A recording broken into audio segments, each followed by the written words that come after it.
Hi, in today's tutorial, I'm going to show you how to add jQuery to your websites using Squarespace. So first of all, of course, you would like to go and open the browser that you're going to use to follow this tutorial steps. Then just head into squarespace.com directly. And here, that will actually be your home/main screen. Of course, if it's your first time using the website, you would like to go and create your website or sorry, your account. Of course, just click at your get started and you will be able to create your account. Then you would like to go and choose some templates from here if you have not any template. So for me, I do have some. I'm just going to click at my icon here, which will take me into my dashboard, and here I'll find the websites or the domains even that I'm working on.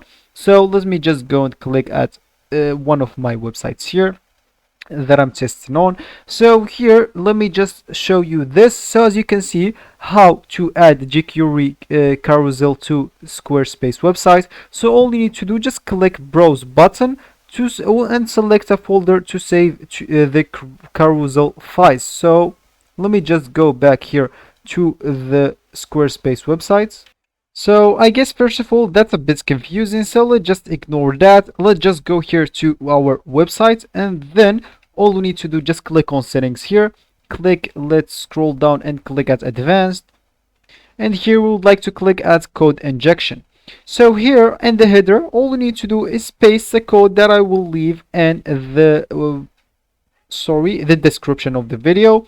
Then you'd like to click at save, and here you are. You will be actually good to go. So that will be actually for the tutorial. I hope you like it. Thanks for watching and goodbye.